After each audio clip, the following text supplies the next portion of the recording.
और पुरसुकून इलाके हैं। मरी के करीब एक और पुरफजा मकाम पेट्रियाटा है, जो कि मुल्की और गैर मुल्की सयाहों में बहुत तेजी से मकबूल हो रहा है।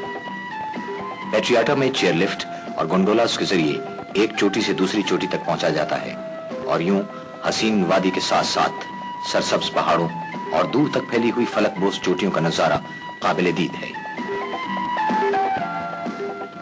सरसब्ज और शादाब पहाड़ों के दामन में दरियाए नीलम और जेहलम के हसीन संगम पर वाक़े कुदरती हुस्न का शाहकार मुजफ्फराबाद। यहाँ आने वाला हर सय्याह खुदा के इस लाजवाल हुस्न को देखकर उस अजीम मुसव्विर कायनात की मुसव्वरी पर शशदर रह जाता है। मनाजिर कुदरत की आगोश में रहने वाले कोहिस्तानी इलाकों की सख्तियां झेलने वाले लोग बड़ी मेहनत और जफाकश जिंदगी बसर करते हैं।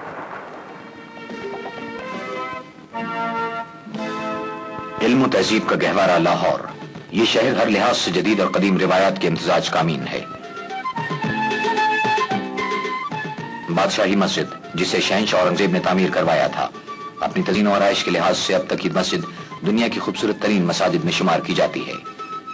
अजीम शायर हकीम उल उम्मत अल्लामा इकबाल की आखिरी आरामगाह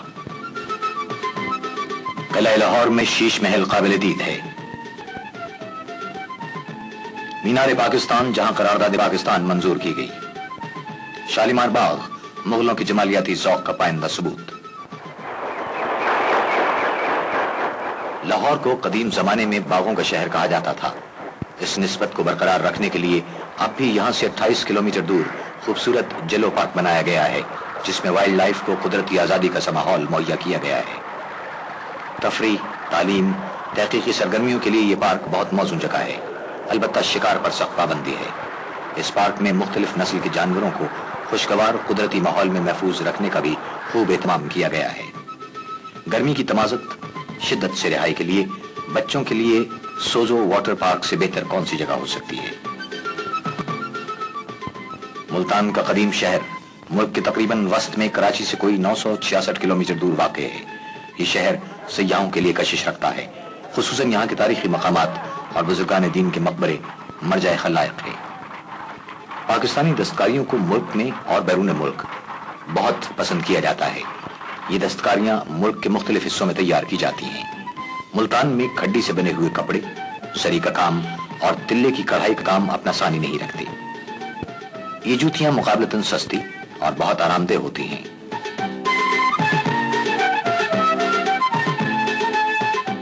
सूबा सिंध की तरह काशीगरी के काम को भी बड़ी मकबूलियत हासिल है। कैमल स्किन पर गुलबूटे बनाने का फन लाजवाब है।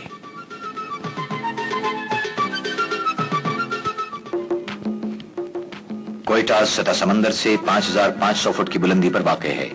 कोयटा में सर्दी का मौसम इंतहाई शदीद होता है। जब यहाँ बर्फ पड़ती है तो सारी वादी को अपनी लपेट में ले लेती है। रंगीनी फितरत भी खूब है। अगर एक तरफ बर्फ है तो दूसरी तरफ तपते हुए रेगिस्तान भी मौजूद हैं। कोयटा अगरचे बेबरगोग्या पहाड़ों से घिरी हुई वादी में वाक़ है, लेकिन इसके पहाड़ जितने बंजर हैं, वादी उतनी ही सरसब्ज और शादाब है।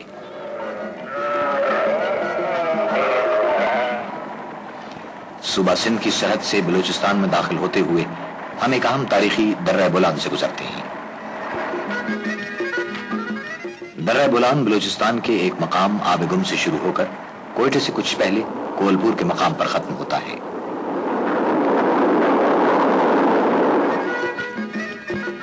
कोयटा पाकिस्तान के मशहूर गरमाई मकामात में से है।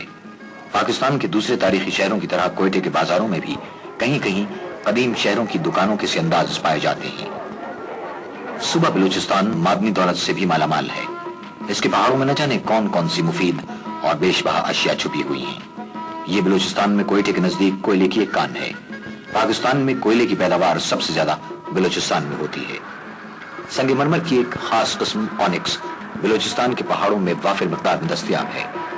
ऑनिक्स से घरेलू इस्तेमाल और आराइश की मुतअद्दिद अशिया बनाई जाती हैं, जिनकी पाकिस्तान के अलावा बैरूनी ममालिक में भी खासी खपत है।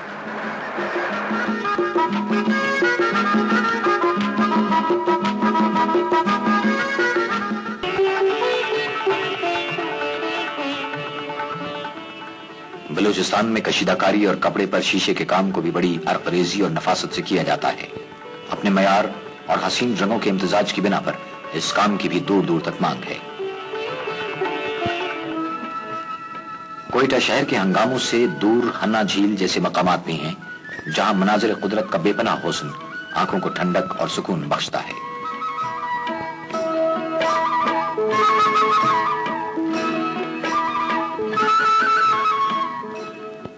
برف میں بلوری اشیاء جیسی نزاکت اور حسن ہے. یہ برف پگھل کر آبشاروں، پہاڑی چشموں اور ندی نالوں اور جھیلوں کا روپ دھار لیتی ہے. بلوچستان میں زیارت اپنی صحت بخش آب و ہوا کے لیے بہت مشہور ہے. یہ زیارت کی وہ مشہور ریزیڈنسی ہے جس میں بابا قوم نے اپنی زندگی کے آخری ایام گزارے.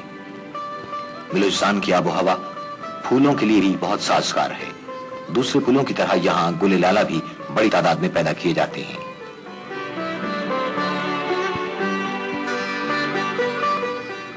آم کو پھلوں کا بادشاہ کہا جاتا ہے. پاکستان میں مختلف اقسام اور اعلیٰ معیار کے آم اور سیب پیدا ہوتے ہیں. تازہ پھلوں کے لیے صوبہ بلوچستان، صوبہ سندھ، صوبہ سرحد اور صوبہ پنجاب اور پاکستان کے شمالی علاقے مشہور ہیں. ان علاقوں سے ملک بھر میں مختلف اقسام کے تازہ اور لذیذ پھل فراہم کیے جاتے ہیں.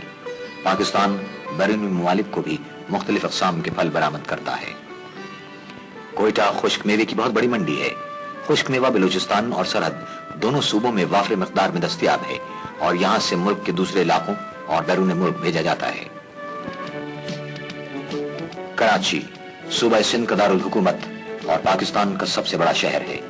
یہ جدید شہر زندگی کی تمام تر رعنائیوں کے ساتھ ملک بھر میں تجارتی اور صنعتی سرگرمیوں کا سب سے بڑا مرکز ہے. ملک کے دوسرے حصوں کی طرح کراچی میں بھی اعلیٰ ترین معیار کے کئی ہوٹل ہیں.